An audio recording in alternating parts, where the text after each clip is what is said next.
Chapter 8 Linear Equation for Class 8. So, the chapter name is Linear Equation. So, first we'll understand the meaning of equation. See this definition given in your book. So, an equation is a statement of equality of two algebraic expressions. So, there is a equality of two algebraic expressions, and that involves one or more unknown quantities, and that quantities are called variables. सो यहाँ पे in this equation क्या लिखा हुआ है, equality यानी the sign of equal. तो यहाँ पे इक्वेशंस में हमेशा एक लेफ्ट हैंड साइड होता है और एक होता है राइट हैंड साइड. उन दोनों के बीच होता है इक्वल का साइन, मतलब लेफ्ट हैंड साइड और राइट हैंड साइड दोनों इक्वल होने चाहिए, एक दूसरे को जस्टिफाई करने चाहिए. अब इसमें नेक्स्ट लिखा था दैट इन्वॉल्व्स वन और मोर अननोन वेरिएबल्स. तो इक्वेशन बनती है वेरिएबल्स से. इसमें एक अननोन होता है, जैसे यहाँ मैंने x + 5 लिख दिया और साइड दूसरी साइड लिख दिया 10, तो x की वैल्यू क्या होगी, ये x की वैल्यू ही अननोन है and that is called the variable. So आगे क्या लिखा हुआ है, व्हाट इज़ लीनियर इक्वेशन. अब लीनियर इक्वेशन का क्या मतलब होता है, इक्वेशन अपन को पता है. Linear equation is an equation where the variables जो उसमें होते हैं ना, वो x, y, z कुछ भी हो सकता है, एनी अल्फ़ाबेट, इसके साथ हमेशा पावर 1 रहती है. और आप सबको पता है जो पावर 1 होती है उसको अपन कभी भी शो नहीं करते हैं. यस. सो अगर किसी में पावर 2 है, स्क्वायर है, एक्स स्क्वायर, सो वो लीनियर इक्वेशन नहीं होगी. In this example you can see, देखो y, z, m सबके पास कोई पावर नहीं है, which means there is a one power 1. तो पावर अगर 1 है तो वो इक्वेशंस कौन सी होती है, linear equations. So here all these are linear equations. Next is rule for solving a linear equation. So we'll see the linear equation for one variable. First is we can add the same number on both the side for the equation. यानी जो left hand side है या right hand side है, अगर left hand side कुछ add कर रहे हैं तो राइट हैंड साइड भी वही सेम नंबर अपन को ऐड करना पड़ेगा for solving the linear equation. Same for the subtraction, दोनों साइड सब्ट्रैक्ट करना पड़ेगा. Same for the multiplication, same non zero number, किसी भी ज़ीरो नंबर ज़ीरो से दोनों साइड को मल्टीप्लाई नहीं कर सकते हैं क्योंकि वो आंसर ज़ीरो कर देगा इसलिए. And same with the division, we can divide both same number with both the side. We will use the fifth and the sixth rule of solving the linear equation more. तो देखो fifth one क्या है, cross multiplication. So cross multiplication कैसे होगा, जैसे एक equation दे रखी है लाइक दिस.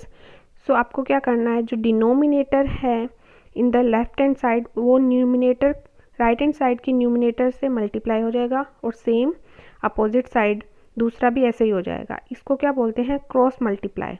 ओके, ये q जो है ax + b से मल्टीप्लाई होगा तो इसको कैसे लिखेंगे, लाइक दिस. एंड जो p है वो cx + d से मल्टीप्लाई हो जाएगा और इक्वल के दूसरी साइड अपन लिखेंगे p × cx + d. फिर आगे मल्टीप्लिकेशन से इसको सोल्व करेंगे. Now the next is transposing. Any term of an equation may be transfer to the other side. किसी भी इक्वेशन के किसी भी साइड से एक टर्म उठा के दूसरी तरफ अपन ट्रांसफ़र कर सकते हैं. बट यहाँ पे इसके लिए कुछ रूल्स होते हैं, that is called the changing with the sign. इसमें भी लिखा है देखो, side with the change sign. तो जो भी जैसे इक्वल के इस साइड प्लस में है तो दूसरी साइड जाएगा तो वो किस में चेंज हो जाएगा, माइनस में. सेम माइनस में है तो वो चेंज हो जाएगा प्लस में. एंड मल्टीप्लाई में है विद द, अगर कोई इक्वल की एक साइड मल्टीप्लिकेशन में है कोई नंबर तो दूसरी साइड जाके डिवीज़न में चेंज हो जाएगा. एंड डिवीज़न में है तो जस्ट वाइज वर्सा मल्टीप्लिकेशन में चेंज हो जाएगा. Okay, so this is the transposing method. Now let's see some example. See this first example, 8x = 20 + 3x. अब अपन को इसको सॉल्व करने के लिए क्या करना पड़ेगा, सेम जो अननोन वेरिएबल है वो सेम साइड रहेगा. जैसे 3x है वो या तो आप 8x के साइड लेके जाओ या 8x को 3x के साइड लेके जाओ. किसी भी स्टेप्स को आप यूज़ कर सकते हो. ट्रांसपोजिंग मेथड जो अभी अपन ने देखा था, you can use that one. And दोनों ही कंडीशन में सेम आंसर आएगा। तो इसमें क्या किया है, देखो इन दिस एग्जांपल जो 3x था प्लस में था उसको ट्रांसफ़र कर दिया दूसरी साइड, तो ये किस में चेंज हो गया, माइनस में। सो 8x में से 3x जाएगा तो कितने x बचेंगे, 5x। अब now 20 only in this side. अब 5x जो है, देखो इन दोनों के बीच में कौन सा साइन है, मल्टीप्लिकेशन का। सो अब 5x अगर मल्टीप्लिकेशन के साइन के साथ है तो दूसरी साइड जाके डिवीज़न में चेंज हो जाएगा। तो 20 divided by 5 what remains 4। So answer is 4। Now see this example, इसमें कौन सा मेथड यूज़ होगा, cross multiplication. Find the value of x, यहाँ पे भी x की वैल्यू फाइंड करनी है and we will use the cross multiplication. देखो क्या करना होगा, ये जो डिनोमिनेटर है इस साइड के न्यूमिनेटर से और जो 3 है वो इसके न्यूमिनेटर से मल्टीप्लाई हो जाएगा। तो फर्स्ट विल यूज़ दिस 3 इस साइड आके मल्टीप्लाई होगा और इसको लिखना कैसे है, ऐसे ब्रैकेट में, and then the equal sign will remain same. और दूसरी साइड ये 1 से मल्टीप्लाई होगा, तो 1 तो लिखने की ज़रूरत नहीं है तो इसमें शो नहीं हो रखा है। अब मल्टीप्लाई कैसे होगा, 3 अंदर की एक एक टर्म से मल्टीप्लाई होगा। अब नेक्स्ट स्टेप क्या है, x सेम साइड रहेंगे, सारे अननोन वेरिएबल जो है एक साइड लेके आने अपन को। तो 9x है इधर और ये 2 जो प्लस का है साइड आके माइनस में हो जाएगा। अब 7x बच जाएगा 9x में से, एंड जो नॉन वेरिएबल है, जो कांस्टेंट वैल्यू है जो 15, वो दूसरी साइड जाएगी and that is on plus, तो ये चेंज होके माइनस में रह जाएगा। Now 7x is equal to -14। Same चीज़ करनी है, 7x मल्टीप्लिकेशन में के साइन के साथ है तो दूसरी साइड आके डिवाइड हो जाएगा एंड देन द x की वैल्यू क्या आ जाएगी, -2। See this, hence the value of x is -2। Let's see one more example. इसमें भी अपन क्रॉस मल्टीप्लिकेशन यूज़ करेंगे क्योंकि दोनों ही साइड में डिवीज़न की फॉर्म में है। तो ये वाला इस side and then this will go to the other side and cross multiply. तो अब देखो इसको लिखना कैसे है, जो भी होगा उसको ब्रैकेट में लिखना है आपको, दो न्यूमिनेटर से डिनोमिनेटर मल्टीप्लाई होगा लाइक दिस। अब देखो ये how it looks like binomials. अपन ने अलजेब्रिक एक्सप्रेशन का चैप्टर पढ़ा था, इसमें देखा था बाइनोमियल्स को कैसे मल्टीप्लाई करते हैं। You can take any term and then you have to multiply with the other term, ठीक है। तो यहाँ पे देखो 6 को अपन अगर लेंगे और तो आपको 2x + 3 से इसको मल्टीप्लाई करना पड़ेगा, फिर जो +7 है उसको भी 2x + 3 से मल्टीप्लाई करना पड़ेगा। यहाँ पे इसमें शो नहीं कर रखा है, मैं आपको शो करके बताती हूँ। देखो let's see how to write this.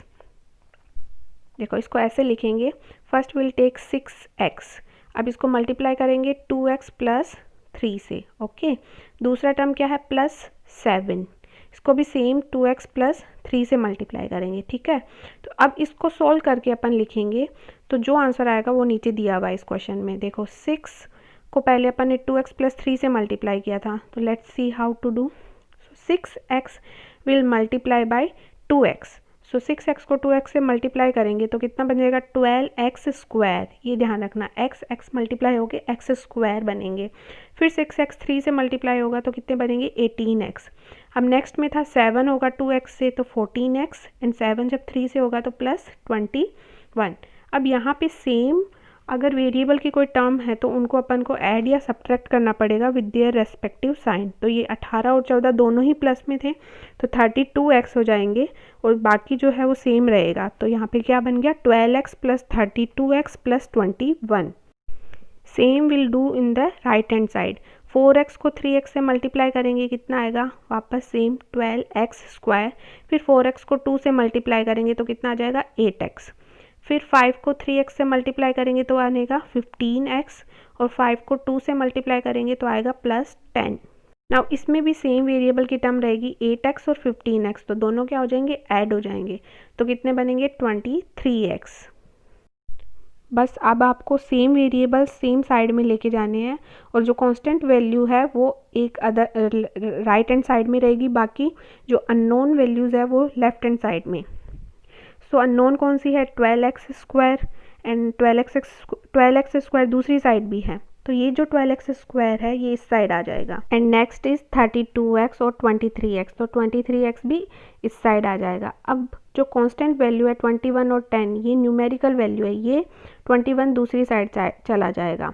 तो अब इसको कैसे लिखेंगे, देखो 12x² जो पहले से है वो यहीं रहेगा, and this 12x² come to the other side and change with the changing sign, -12x², और 23 जो प्लस में था वो भी इधर आके -23 रह जाएगा, एंड जो +21 था वो उधर जाके -21 हो जाएगा राइट हैंड साइड में। अब 12x² एक प्लस में है और एक माइनस में है, तो प्लस माइनस माइनस क्रॉस हो जाएगा। अब +20 32x और -23x है, तो बचेंगे कितने 9x, वो भी प्लस का क्योंकि 32 बड़ा है, और ये जो 21 इधर आया था इधर कितने बचेंगे -11, तो x इधर रह जाएगा और 9 इसके डिवीज़न में आ जाएगा। So your answer is -11/9। So the exercise 8A is based on these. Now the next is applications of linear equation यानी word problem। इसमें आपको इक्वेशन खुद बनानी होगी क्वेश्चन पढ़ के। Let's see this question. Example number 1, 2 numbers are in the ratio 5:8. If the sum of the number is 182, find the number। तो अब देखो इक्वेशन कैसे बनेगी कि कोई दो नंबर है, उनका रेशियो अपन को दे रखा है 5:8। अब अपन को वो नंबर फाइंड करने हैं कि नंबर क्या है। तो पहले ये देखो, आप मुझे एक बात बताओ, मान लो दो नंबर है 8 और 4 और 8। अब मैं बोलूँ इनका रेशियो निकालना है, तो आप इनका रेशियो निकालोगे तो रेशियो क्या बनेगा 1:2। 4 की टेबल से कट हो गया, दोनों ही 4 की टेबल से कटवा, यानी 4 इन दोनों में कॉमन था, तो एक ऐसा नंबर था जो इन दोनों को कट करके रेशियो बना। सेम यहाँ पे 5 और 8 अगर रेशियो दे रखा है तो इनमें भी एक कोई ऐसा कॉमन नंबर है जो दोनों में ही कॉमन होगा और जो इनको कट करता है, तो वो कॉमन नंबर अपन को पता नहीं है क्या है। उस नंबर से अगर हम इनको मल्टीप्लाई करेंगे तो नंबर आ जाएगा एक्चुअल जो क्वेश्चन में पूछा है। तो उस जो कॉमन नंबर है उसको अपन क्या मान लेंगे x। ओके, तो अब अगर वो x है तो पहला नंबर क्या बन जाएगा 5x क्योंकि उसको मल्टीप्लाई करने से आएगा, और दूसरा नंबर क्या बन जाएगा 8x। ठीक है, अब नेक्स्ट लाइन दे रखी थी कि इन दोनों का सम कितना है 182, तो बस सिंपल सी इक्वेशन बन जाएगी 5x + 8x = 182। अब इसको सॉल्व कर लो, 5 8 कितने हो जाएंगे 13x नाउ = 182। 13x = 182, x की वैल्यू आ जाएगी 13 से डिवाइड हो जाएगा 182 and the answer is 14। Is the answer is 14? No, x की वैल्यू आई है 14 और x क्या था, वो कॉमन फैक्टर था जो ये रेशियो बना रहा था 5 और 8 का। तो यहाँ पे अपन ने x ऐसे मल्टीप्लिकेशन में लिखा था, तो 5 × 14 हो जाएगा, x की वैल्यू रख देंगे तो इसमें क्या आ जाएगी 70 और 8 × 40 112। Let's see one more question. देखो 2/3 of a number is 20 less than the original number, find the number. Question को ध्यान से पढ़ना है और इक्वेशन आपको खुद बनानी पड़ेगी। 2/3 ऑफ अ नंबर अपन को पता नहीं है, तो let's assume the number is x। अब इसका 2/3 क्या हो जाएगा 2x/3। ठीक है, अब क्या बोल रहे हैं कि वो जो 2x/3 जो 2/3 था उस नंबर का, वो 20 less than the original number. तो ओरिजिनल नंबर क्या था x था, और 2/3 x क्या है, ये 2/3 पार्ट है, इन दोनों का डिफरेंस कितना है 20, क्योंकि ओरिजिनल नंबर से 2/3 20 कम है। तो बस इसको सॉल्व कर लो, 3 आ जाएगा एलसीएम, यहाँ बनेगा 3x - 2x = 20 and 3x - 2x what remain only x और डिवाइडेड बाय 3 उस साइड जाके किससे 20 से मल्टीप्लाई हो जाएगा। सो वॉट 20 × 3 वापस लिखते हैं, 3x - 2x डिवाइडेड बाय 3 = 20। ऊपर बचेगा ओनली x और 3 दूसरी साइड जाके 20 से मल्टीप्लाई हो जाएगा।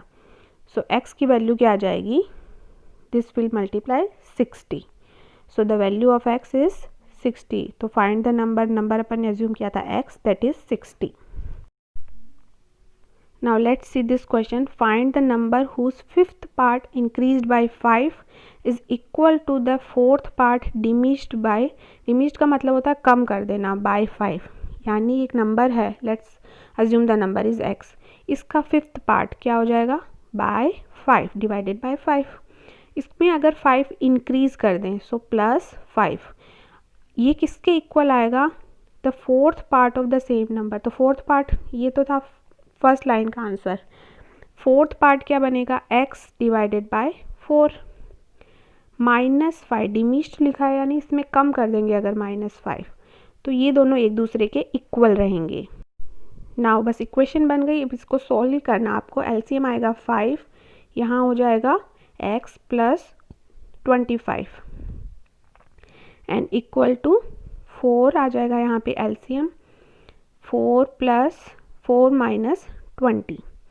बस अब यहाँ पे क्रॉस मल्टीप्लिकेशन आपको यूज़ करना है। 4 इधर आके मल्टीप्लाई होगा, 5 दिस x माइनस 20 से मल्टीप्लाई हो जाएगा, तो यहाँ बन जाएगा 4x प्लस 20 और दूसरी साइड में बन जाएगा 5x माइनस 100, सॉरी प्लस 100 और माइनस 100।